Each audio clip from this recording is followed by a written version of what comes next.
Just as she put on her clothes, the woman noticed something strange. There was a man peeping through the window across from her. Daisy thought it might be some creep and decided to check it out. But as soon as she got to the window, she saw that creepy figure suddenly vanish into thin air. At first, Daisy thought she might have seen it wrong, but when night came, an overwhelming unease kept her wide awake. Daisy walked to the window, only to be startled by the sight in front of her. That creepy figure was back again. Her gut told her that he had been watching her for a long time. She really wanted to tell her boyfriend about it, but she was afraid he'd worry too much, so she decided to handle it herself. The next day, Daisy went to see the landlord, hoping to get the curtains put up as soon as possible.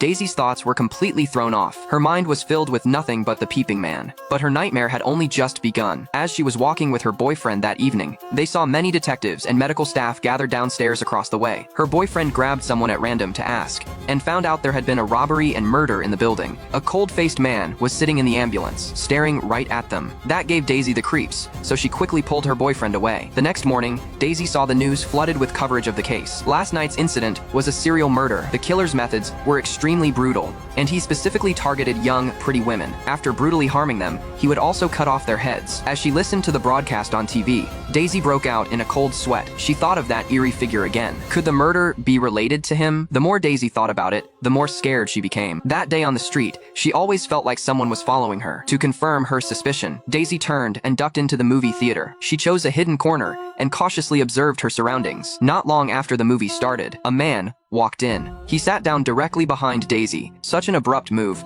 obviously put Daisy on guard. She dared not make any big moves. She only glanced at the man's shoes out of the corner of her eye. The fear in her heart grew stronger and stronger. Daisy could clearly feel the man slowly leaning in toward her. Her heart racing uncontrollably, she immediately got up and left the theater. To shake off the man, Daisy went into a crowded supermarket. She thought the man wouldn't follow her anymore, but not long after she started browsing, she looked down and saw those brown leather shoes at the corner again.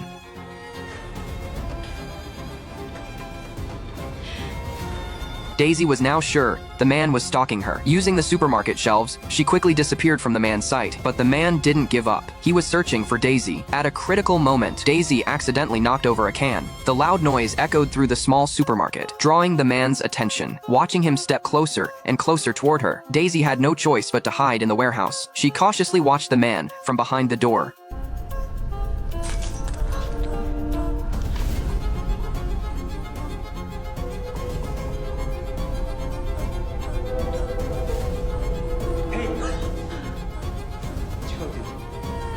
Is there a back door?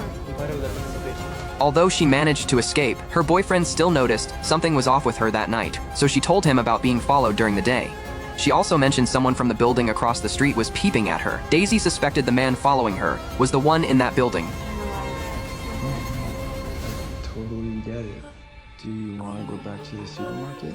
The next day, they went back to the supermarket and successfully got the surveillance footage. But after watching it, her boyfriend didn't think the guy seemed suspicious. He even thought Daisy was being overly sensitive. He's staring right at me. Or he's staring at the woman who's staring at him.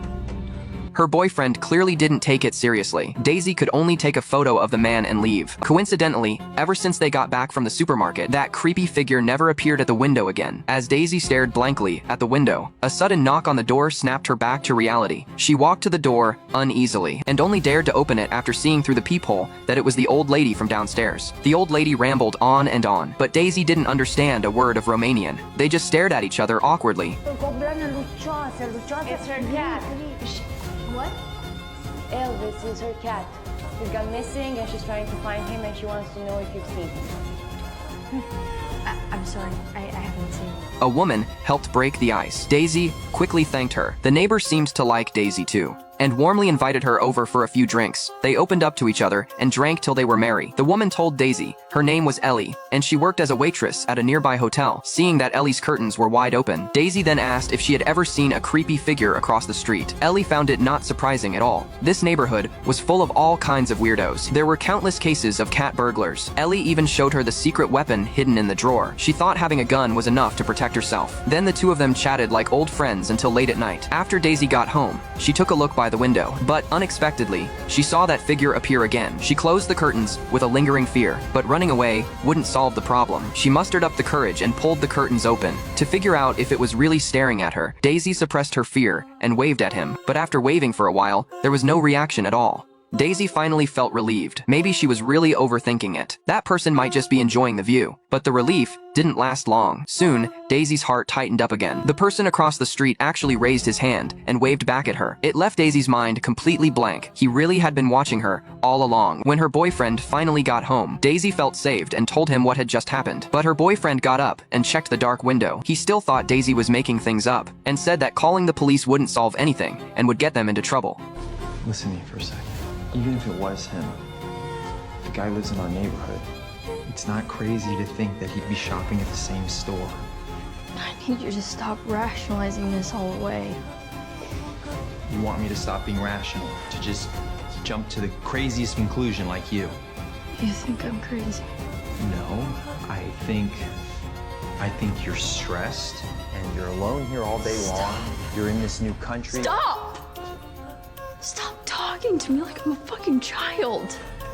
Daisy felt hopeless. She couldn't understand why her boyfriend didn't believe her. She desperately wanted to escape this apartment, but Daisy didn't know anyone there and could barely communicate. Where could she even go without her boyfriend? Now all she could do was wipe her tears and do her best to protect herself. Every time her boyfriend was out, she would block the door with a chair to make sure it couldn't be opened from the outside. One night, a commotion came from the neighbor's place. She pressed her ear against the wall, but the noise made her jump. Worried that Ellie might be in danger, she quickly ran out and started pounding on the door. The loud racket soon drew the attention of other tenants. Afraid they might complain, the landlord had no choice but to open the door for her. Once Daisy stepped inside, she realized Ellie wasn't home. It was the old lady's cat that had knocked over the lamp. But ever since that night, no one could reach Ellie by phone. Daisy was so worried, she told her boyfriend about it. He still thought she was making a big deal out of nothing, and told her to stop thinking about it. The landlord had already come to him a few times, saying the other tenants thought Daisy was acting weird. All Daisy wanted now was for Ellie to be safe. She knew deep down that her boyfriend wouldn't help her, so she had to rely on herself. After a long time of mentally preparing herself, Daisy finally nervously stepped into the building across the street. She went to room 38, where the mysterious man had lived, and gathered the courage to knock. But to her surprise,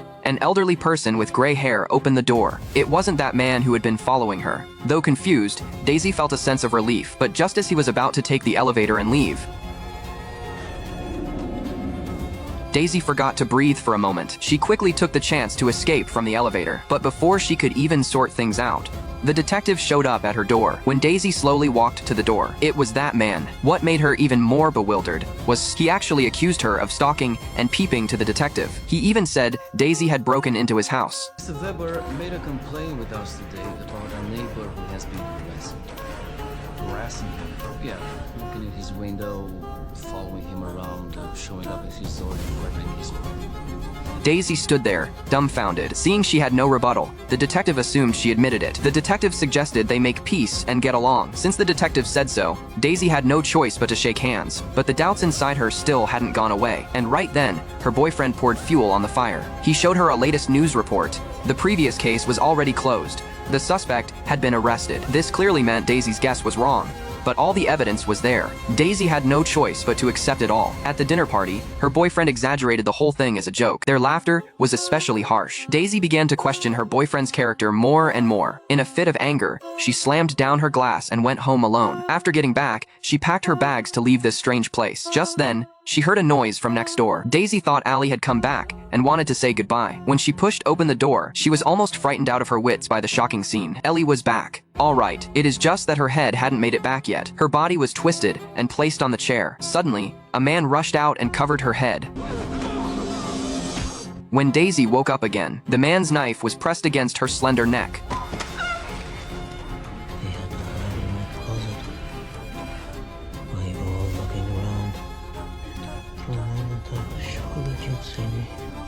A woman's intuition really never fails. Daisy felt a chill run down her spine at the familiar face. He is the one who harmed those women. Just then, her worried boyfriend rushed home. Seeing the mess of clothes, he felt a sense of unease. He called out Daisy's name loudly. Daisy heard his voice from the next room, but before she could call for help, Daisy struggled in pain on the floor. The man watched her coldly from behind, unaware that Daisy was trying to crawl to the table for the gun. But Daisy lost too much blood and passed out before reaching the drawer. As the man was about to take her head, thinking she had no life left, he caught sight of a girl staring at him in shock from across the room. A cruel look flashed across the man's face. He quickly put on his coat to disguise himself. Getting rid of the witness is more important. But just as he stepped outside, he saw Daisy's boyfriend looking for her. The boyfriend sensed something was wrong. As he was about to confront him,